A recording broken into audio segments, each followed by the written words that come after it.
Welcome to Shannons Club TV, where we look back on standout cars from Australian roads and racetracks. Join us as we examine the defining points of our feature car and take a drive with the proud owner. We'll also get some expert advice from the Shannons auctions team. In today's episode, the popular 1970s Japanese car that brought extra style and weight in equal measure, the Datsun 180B. The Datsun 180B exemplifies the automotive trends of the 1970s. This successor to the remarkable Datsun 1600 represented an attempt by Nissan's product planners to build on a winning formula. But in many ways, the result was a classic case of half a step forwards, one step backwards. In the 1970s, it was often the case that brave engineering solutions from the previous decade were abandoned. The Fiat 131 had disc brakes up front and drums on the rear, while its brilliant 124 predecessor had discs at each corner. The Rover SD1 lost the P6's sophisticated Didion rear end with inboard rear discs in favour of a much simpler Watts link arrangement with drum brakes. To its credit, Nissan persisted with the 1600's independent rear suspension, but where the 1600 looked like a brilliant design beautifully executed, the 180B was fussier and compromised in areas such as rear vision. The 180B was curvy where the 1600 had been hard-edged.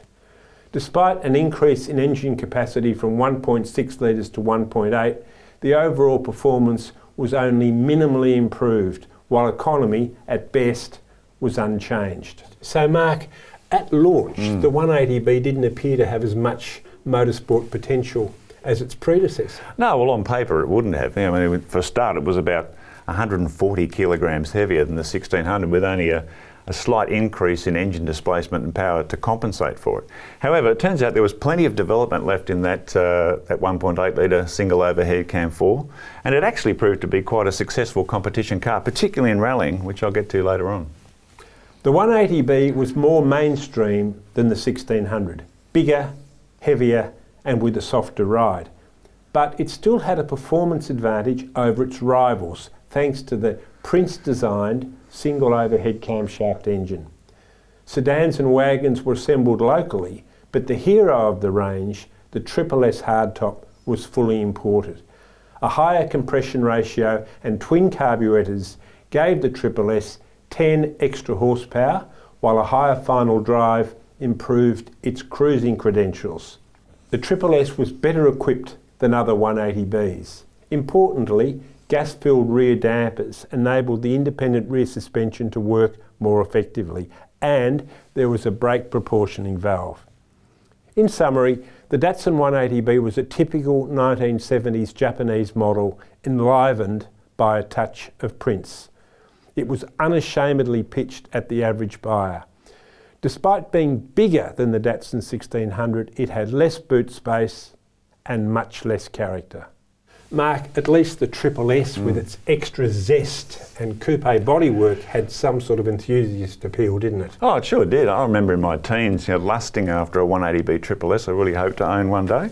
And a big part of that appeal, I must say, was its success as a competition car.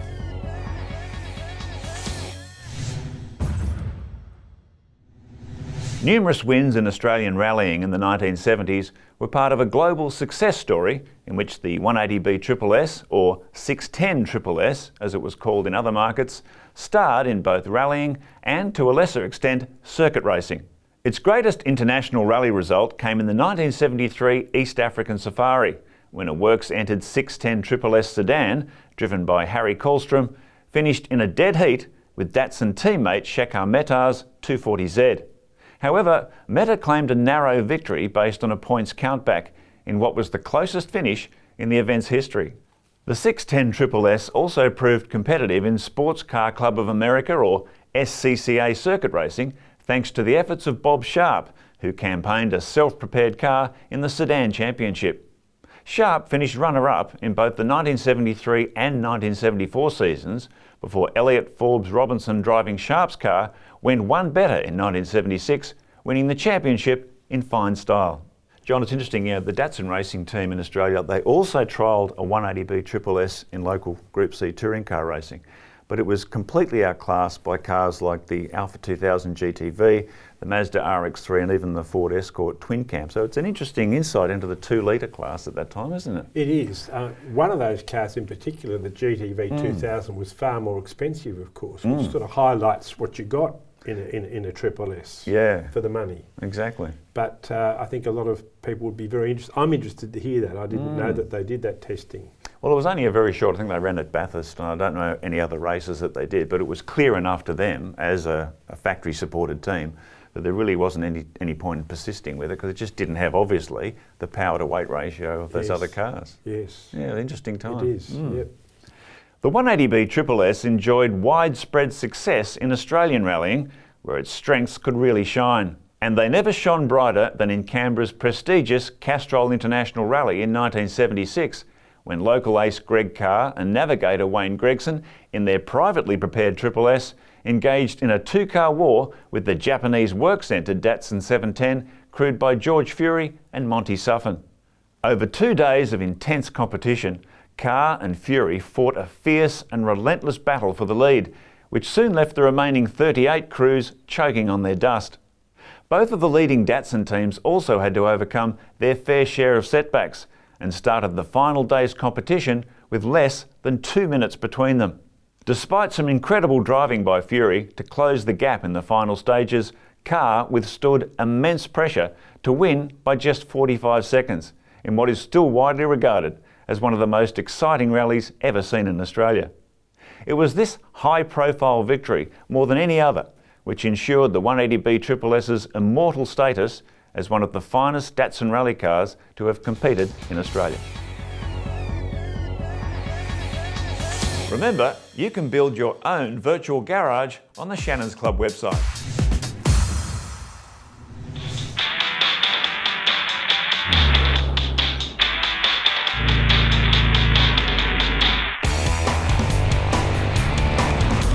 Hi, my name's Steve and this is my 1976 Datsun 180B Triple S Coupe.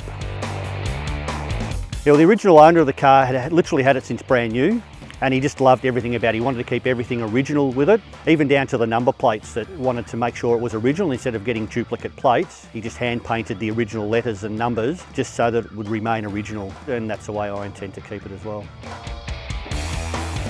He even mentioned during the paperwork, when I was signing all the paperwork for it, that he didn't think that he'd actually ever used the spare wheel, and as far as he was concerned, it still had Japanese air in it, which I thought was quite funny. This is a 1.8 litre standard motor. It's a 3-speed automatic. Always had an interest with Datsuns. The background of the Datsuns in particular was a lot of rallying, Australian rallying championships and the like. As you can appreciate, this type of cars does get a bit floaty in the steering, but ultimately it's an old classic car. People wave at you when you're driving it, which is part of the experience, but that's really good. I actually am a Shannons customer. I've got 3 cars at the moment, all are insured with Shannons. I've just found them to be really competitive with prices. There's been no hassles whenever I've made inquiries, and it's good to have an insurance company that's enthusiastic about the cars. Been to a couple of car shows and we've actually won a trophy with it, which I dedicated to Mitch, was the owner's name, so I dedicated that to him because he actually passed away 3 weeks before the actual car show. He didn't actually get to see it at the car show. Future plans of the car is basically it's going to stay original. As a bit of a tribute to Mitch, who owned the car, it's just going to stay as it is and just take it to car shows.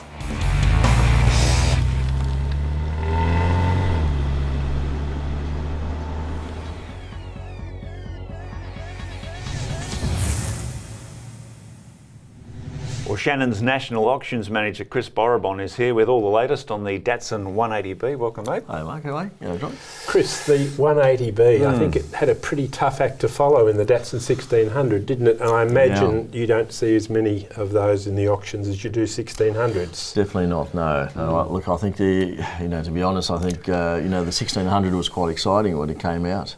And the 180B probably, followed what the 120Y did.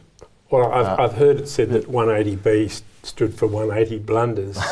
And Datsun was actually on a roll because they replaced it with the 200B, which was 200 blunders. But what is it about the 180B that doesn't excite enthusiasts, do you think? Look, I think it was brought out as really the budget, secondary car of the family, driven by mum or, potentially even dad, I guess, at the time. So, but, having said that, I mean, it was a very popular range of cars. And we had the sedan and the wagon, which were actually built in Australia. And the then, Triple of course, S. the fully imported 180B Triple S Coupe. Now, in terms of collectability, is that the car people would be looking for? The Triple S is a car. I mean, that's got to be, the top of the order in the 180Bs. But I think going back to your question, it's... I think really the desirability around the 180B at the time was probably affordability, and that's why we saw so many of them. Yeah. And they were a hard car to kill. They just kept on running. That's it. Very reliable car, easy to work on, fairly cheap to work on. It still used the same basic engine as the 1600. Right, the L-series engine. It remained the performance leader in its class, and that engine has its origins back in Prince. Yes. Yep. And they had that lovely independent rear suspension. Also That's right, they did. So it did have some quite sophisticated parts to it. I mean, we saw a lot of it used in motorcanas and rally crosses and things like that. That's the point. I mean, it was quite a successful competition car, certainly locally in rallying. And I think with all the interest in the JDM, that a Triple S would surely be a car to stick some money in now. That's likely to be in the future a real classic. Correct. So I think the 180B as Triple S is the one, today we'll see that in the JDM scene, and I think that's probably the more exciting of the variants of that 180B range, Yeah, because that was one of the fully imported cars. They also had the fully imported GX range, which came out a bit later, more luxury spec. So in terms of collectability, I mean, the 180B range also had some minor facelifts, changes to grills and tail lights and indicators and things like that. But overall, does that really matter in terms of the value? All you're looking for is that beautifully kept car? I think so. That's probably...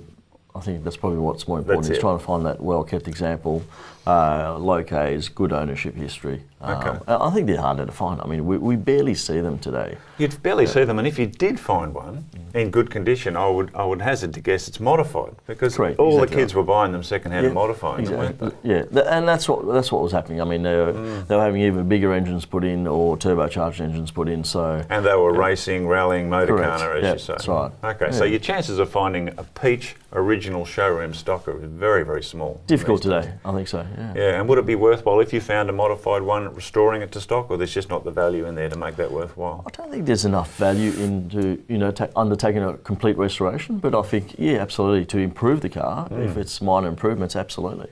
Okay, good stuff. Thanks, Chris. And for all the latest on Shannons auctions, check out the Shannons Club website. If you want a lasting memory of the Datsun 180B in competition, check out the huge archive at autopics.com.au. John, interesting reflecting on this car, because the Datsun 1600, it's an icon. 180B came after it, then the 200B after that. There was a clear line where 1600 is really seen as something of a high point in performance terms, wasn't it? Because it levelled off after that. They lost their mojo, really, what they did. They had been building these, the 1600 came clearly out of the Prince tradition. Yeah. But then with the 180B and the 200B, it's as if Nissan is moving towards trying to compete by making vanilla cars, trying to compete with Toyota, the Japanese market leader. And I think that they surrendered some of that really special individuality. So I think Datsun was diluting the brand values that had begun to build up. And the 180B, I guess, when we look back, that was the transitional car from 1600 to 200B Bluebird and beyond. The 180B was actually a better car than the 200B. Yeah, it's interesting the way history will judge it, isn't it? Yes. Well, we hope you've enjoyed reflecting on the Datsun 180B. We hope you can join us next time for Shannons Club TV. Bye for now.